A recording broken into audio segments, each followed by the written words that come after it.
कित्येक जण आहेतच विनम्र, मगाशी म्हटलो ना, प्रत्येक सभागृहामध्ये सांगावं लागतं आपला मोबाईल बंद ठेवा. म्हणजे मी 3 सूचना देत असतो.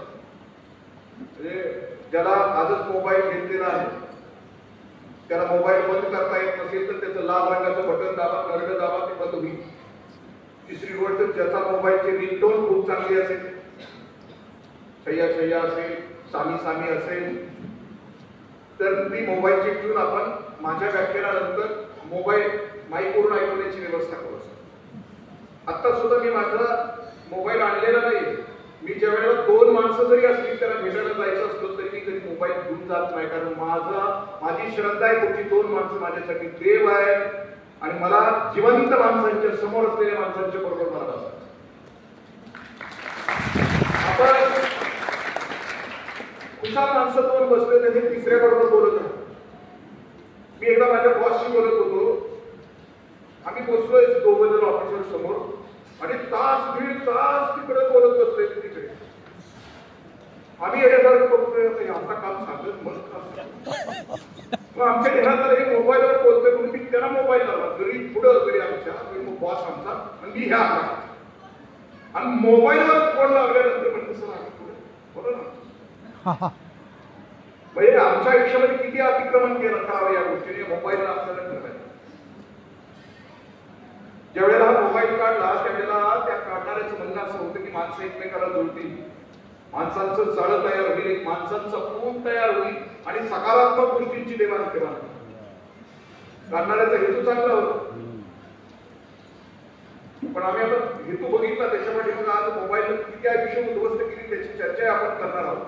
आणि किती ऍप तुमच्या माझ्या जीवनावर विपरीत परिणाम करतात याही गोष्टी आपण करतो. आज मोबाईलच्या माध्यमातून जे आयुष्य उद्ध्वस्त होत आहे त्याच्याविषयी मी एक पुस्तक आपल्याशी शेअर करतो. चुकून तुम्हाला वाचायची सवय असली तर माध्यम कल्लोळ नावाचं पुस्तक. नीलांबरी जोशी या मानसशास्त्रज्ञानं या ताई आहेत पुण्याच्या, तिनं लिहिली 3 पुस्तकं खूप छान. माध्यम कल्लोळ, मन कल्लोळ, कॉर्पोरेट कल्लोळ. आणि ही पुस्तकं ती मानसशास्त्रज्ञ असून खूप अभ्यास करून रिअल डाटाच्या आधारावर तिने लिहिली. मन कल्लोळ म्हणजे आपल्या मनामध्ये काय घालमेल चालू आहे, जन्मापासून मृत्यूपर्यंत, उठल्यापासून झोपेपर्यंत, बारशापासून बाराव्यापर्यंत, त्याच्यामध्ये मनाची उलाढाल सांगितली. कॉर्पोरेट कल्लोळ, आपल्या सगळ्यांचं स्वप्न असतं ना, मुलगा आयटी इंजिनियर व्हावा, त्याला बायको आयटी इंजिनियर मिळावी, पगार निभार मिळावा, मग रविवारी मॉलमध्ये जावं, मग बसताना खरेदी करावी, मग वीकेंडला लोणावळ्याला जावं, धबधब्याखाली शेती करावी आणि फॅमिली ग्रुपवर टाकावी, इतरांनी जाळावं. कारण संत असं म्हणतात की संसार म्हणजे प्रदर्शन आहे आणि परमार्थ म्हणजे दर्शन आहे. आम्ही सगळे प्रदर्शनच करत असतो. म्हणजे आमच्या शर्ट लिननची जाहिरात काय बघतोस काय रागानं, लिनन घातलंय वागानं. म्हणजे या देशात ज्याला बिझनेस करायचा आहे त्याला त्याच्या जाहिराती सुद्धा देशावर आधारित कराव्या लागतात. म्हणजे लिनन घातलं की वाघ आणि कॉटन दुसरं काय घातलं की शेळी, त्या प्रकारचा. आम्हाला त्या बाळाची वाढ होत असताना आपल्या घरातला मोबाईलचे टायमिंग, मी आता ज्या ऍपची गोष्टी करतोय मी 3-4 घटना फक्त तुमच्याशी शेअर करतोय. मग त्या मोबाईलचा आपल्या आयुष्यावर परिणाम कोणता होतो. गेल्या वर्षी फेब्रुवारी महिन्यामध्ये महाराष्ट्रातल्या एका गावामध्ये माझं व्याख्यान होतं आणि त्या दिवशी त्या गावाला खून झालेलं होतं. आणि त्या गावचे इन्स्पेक्टर माझे मित्र होते, ते अध्यक्ष होते. खून 10वीच्या मुलांना आपल्या आईचा केलं. कारण काय आई त्या मुलाला सारखं सांगत होती की बाळा पुढच्या महिन्यामध्ये अभ्यास पेपर आहे, मोबाईल बाजूला ठेवून अभ्यास, मोबाईल बाजूला ठेवून अभ्यास. मुलगा ऐकत नव्हता म्हणून आईने एक छोटीशी थोपाडी दिली. मुलाला राग आला, त्यानं आईला असं उठवलं, झपडून दिलं. आई पाठीमागं भिंतीवर आदळली. पाठीमागच्या भिंतीला धक्का लागल्यामुळे आई तिथंच संपली. आता पोराच्या लक्षात आलं की खून झालाय ना, तर खून वाचवायचा कसं, म्हणून त्या बाळानं तो ब्लेडचं पान घेतलं आणि त्या मनगटावरच्या शिरा काढला. पण आरोग्यशास्त्राच्या नियमाने एकदा हृदय बंद पडलं की शिरातून रक्त बाहेर येत नाही. त्याच्या लक्षात आलं की रक्त नाही आलेलं, शिरा मी फाटले ब्लेड तरी रक्त बाहेर येत नाहीये. मग त्यानं काम केलं दुसरं की आईची साडी काढली, तिचं एक टोक आईच्या गळ्याला बांधलं आणि दुसरं टोक फॅनला बांधलं आणि मग खून पचला असं त्याला वाटलं, कारण आईला खुर्चीवर उभा केलं, गळ्याला फास आणि वर फॅन लावला. इन्स्पेक्टर साहेब मला सांगत होते की त्यावेळेला की साहेब पोरानं खून केला होता नक्की होतं. मी पट्ट्याला हात घातला आणि काकाला सांगितलं की सांग, पोरगं पोपट्यासारखं बोललं, पण शेवटचं वाक्य पोराचं लय भयानक होतं. म्हणजे काय होतं ते पोरगं म्हटलं की आई मोबाईल बघू देत नव्हती, आईला मारलं पण बाप बी बघू देत नव्हतं, मला एक दिवशी बापाला पण सांगायचं. आपण मीडियाविषयी बोलतो, सोशल मीडियावाला विषय.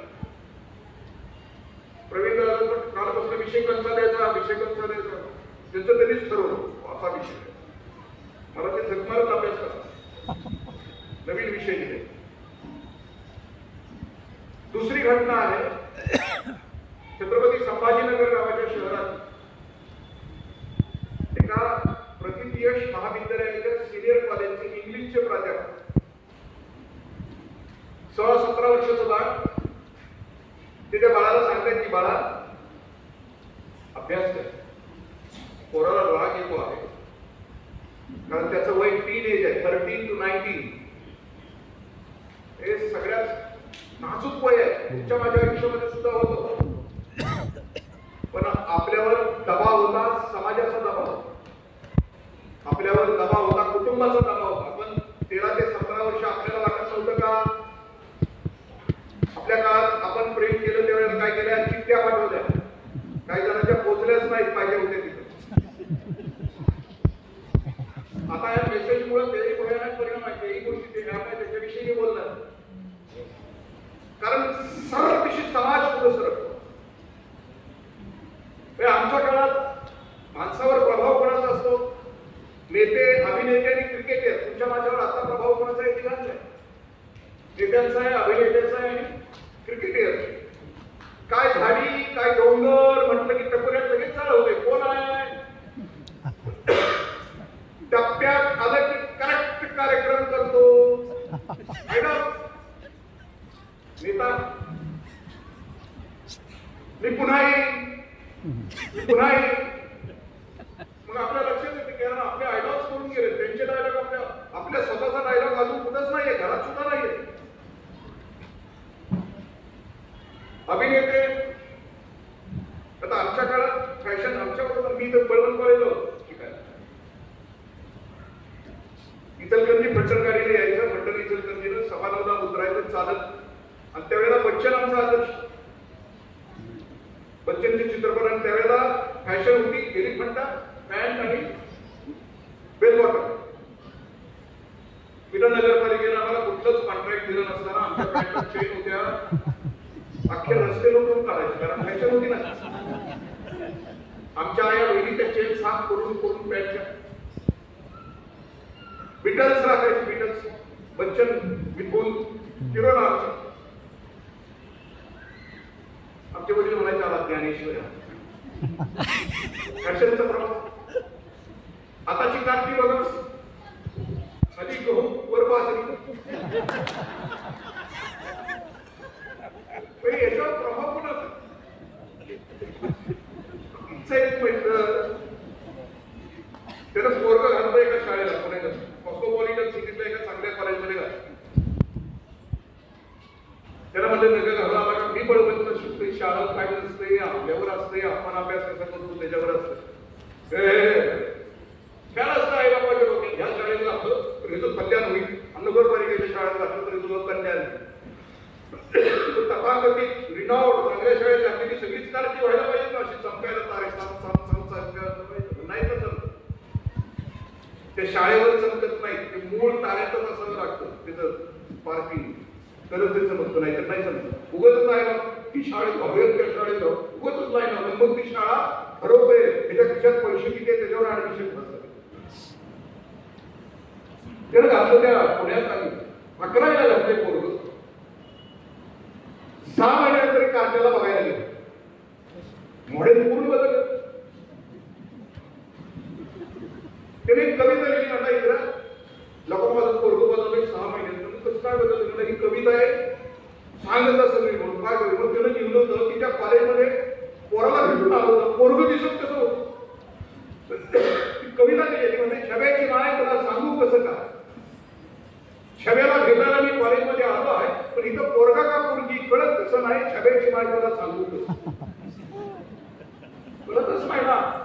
आता पोराने त्याला अनुराम कसे केले त्याला रबर घालते कळतच असं फिरून बघावं लागतं पोरगा का पोरगी किंवा चपली त्याला कवितेच्या पहिल्या याच्यामध्ये तेव्हा ते छब्याची माय तुला सांगू कसं काय लहान असताना छब्याच्या दोन्ही कानामध्ये पाड्या घालून घालण्याचा आपण प्रयत्न केला आहे पण छब्यानं तवा काय घातलं नाही. आता एकाच कानात बाडी घालून अख्ख्या कॉलेजमध्ये बोंबलत फिरतंय कसं काय छब्याची माय तुला सांगू कसं काय. छब्या बरमुडा घालून आलो भेटायला पहा. आता एमपीसीच्या अभ्यासामध्ये बरमुडा काय असतं ते आम्ही त्या वेळेला अभ्यास केला नाही. समुद्रामध्ये एक असा त्रिकोण आहे की त्या त्रिकोणामध्ये जहाज किंवा विमान गेलं होतं ते तिथं काय बरमुडा टाईप. आता बरमुडा घातल्यानंतर काय होतं आजपर्यंत मला कळालं. आमचा मित्र असं छब्याची माय तुला सांगू कसं काय कारण पैसे तर बरोबर पाठवत नाही पण अर्धी चड्डी घालून अख्ख्या कॉलेजमध्ये हिंडतंय कसं काय छब्याची माय तुला सांगू कसं. छब्या त्यावेळेला गजनी सिनेमा आला ती गेलो होतो आमचं त्यावेळेला मैत्र गेलो होतो कॉलेजला गजनीमध्ये त्या आमर खाने टक्कल केली हे जे मी कारखाने टक्कल केलं कधी भेटायला म्हणजे छब्याची माय तू आणि मी अजून जिंकता आहे छब्यानं टकाल कसं केलं आहे छब्याची माय तुला सांगू कसं. प्रभावांचं अभिनय डायलॉग आता ही कारकी पाहिजे छोटी छोटी आहेत ना भांडताना म्हणजे जिथे नाही साला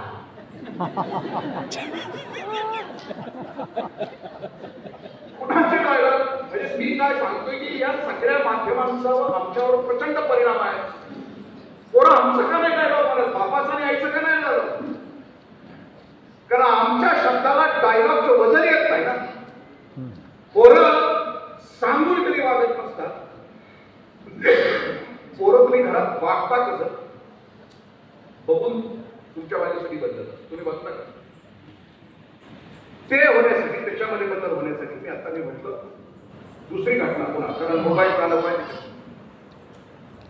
एक तास झाला की एक तास झाला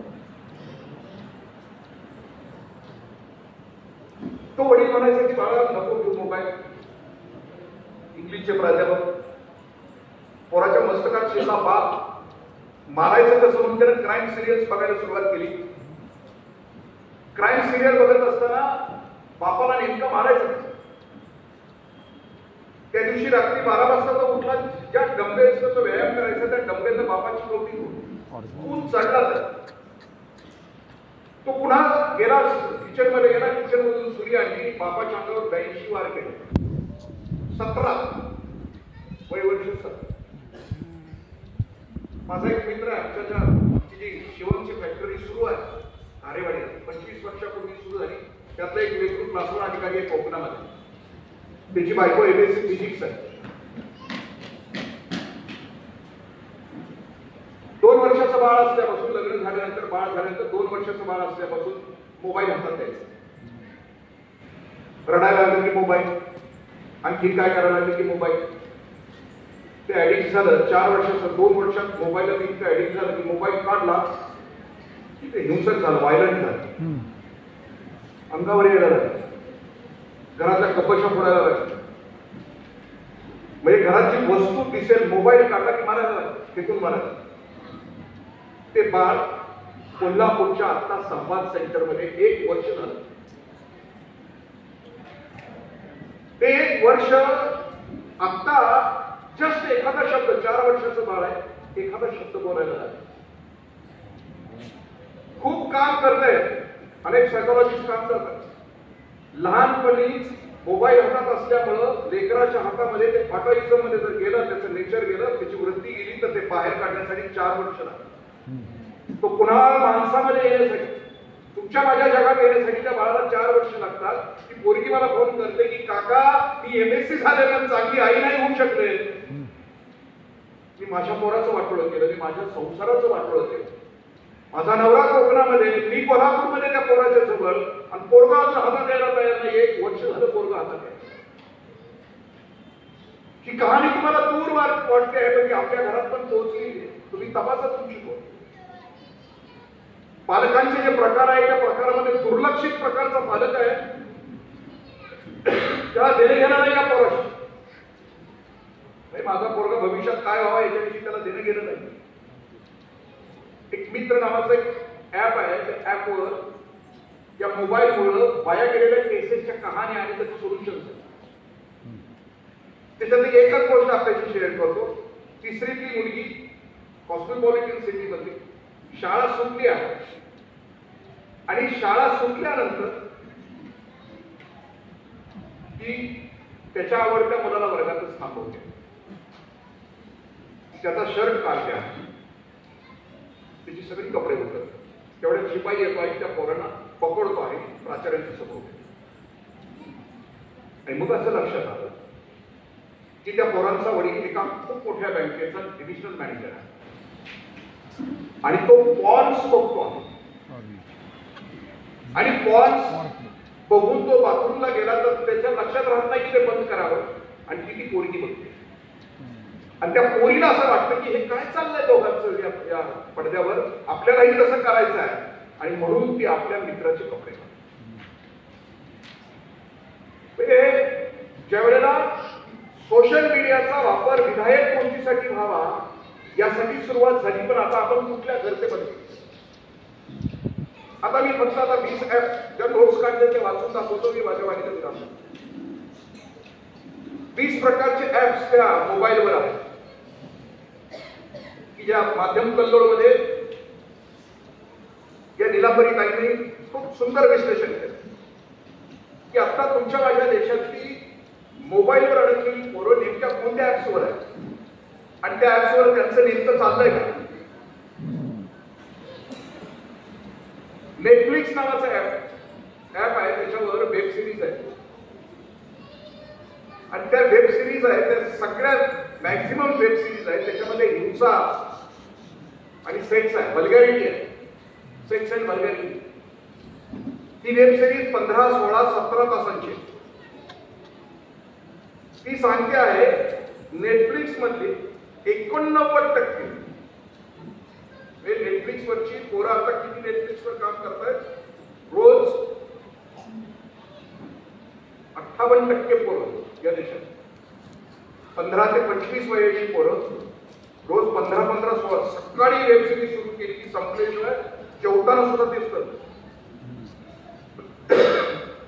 त्या निलांबरी ताईने त्यातल्या एका वेब सिरीजच्या डायरेक्टरला प्रश्न विचारला की एवढे भयानक सेक्स आणि व्हल्गॅरिटी घेतले, डायलॉग वरी तुम्ही एखादे बघितले एखादी सिरीज सुरू करून की तुम्ही अशा घाणेरड्या वेब सिरीज का करता.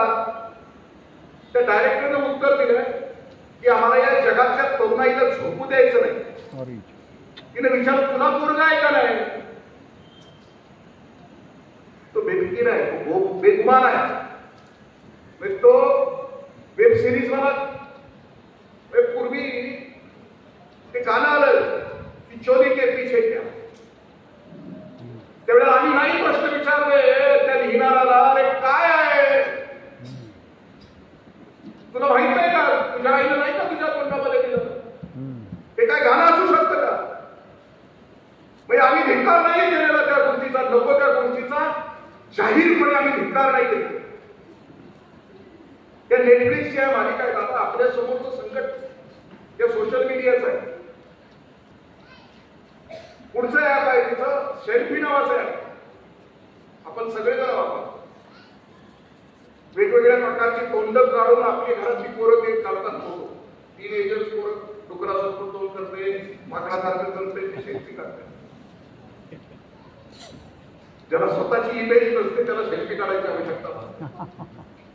ज्याला स्वतःची इमेज तयार करता येते त्याला कशाला सेल्फी लागते. या सेल्फी मध्ये रोज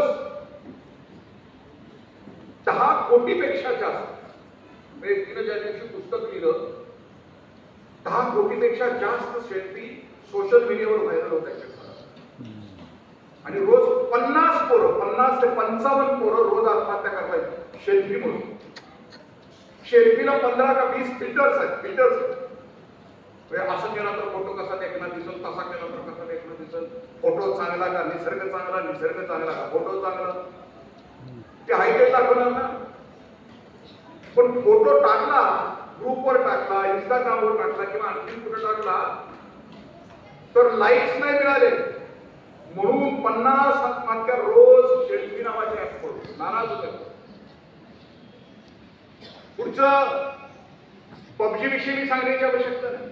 आता परवा तर सोलापूरची पोरगी पबजी, तो खेळ आहे, तो हिंसक आहे. त्याच्यावर सायबर बुलिंग नावाचा भयानक प्रकार आपल्याकडे नाही आहे. सायबर बुलिंग म्हणजे एखाद्याला व्यक्तिमत्व 8वी 9वी 10वीची पोरं आहेत बाकी त्यात करतात एखाद्या पोरं, आणि त्याच्याविषयी घाणेरड्या गोष्टी त्या क्लासच्या ग्रुपवर त्याच्याविषयी टाकतात की त्याचं खच्चीकरण होतं. 8वी 9वी 10वीची पोराची कितीतरी पोरं रोज खच्चीकरण होतं सोशल मीडिया वर्गातल्या ग्रुपवर. पुढचं आहे तुमच्या माझ्यासाठी आणखीन एक, आपल्या सगळ्यांना त्याचा रोग आहे, पॅराडोलिया नावाचा रोग आहे. पॅराडोलिया नावाचा रोग आहे, जे रिंगिंग सिंड्रोम आहे. दुसऱ्याचा फोन वाजला याला वाटतं माझाच वाज, त्याचा सायलेंट मोडवर असला आणि बंद जरी असला तरी दुसऱ्याचा मोबाईल वाजला की याला सिंड्रोम झालाय. कुणाचा मोबाईल वाजला किती त्याच्याकडे झाला. नोमोफोबिया नावाचा एक रोग होतोय. Nomophobia, no mobile phobia. जसं की कोरोना झाला त्यावेळेला कोरोनाची 2 लक्षणं होती, खोकला की खोकला, शिपूडवर म्हटला की घराच्या बाहेर काढला, 2 लक्षणं होती. तसा नोमोफोबिया नावाचा रोग झाला. तो तुम्हाला मला सगळ्यांना आपल्याला झालाय रोग, कसं ओळखायचं, लक्षणं कोणती. मोबाईल घरात आहे, 5 किलोमीटर गाडी गेली, ह्याच्या ध्यानात आलं की मोबाईल राहिलाय, गाडी मुरगाळी मागायला की समजून चालायचं की रोगाला सुरुवात. नो मोबाईल फोबिया आपल्या सगळ्यांना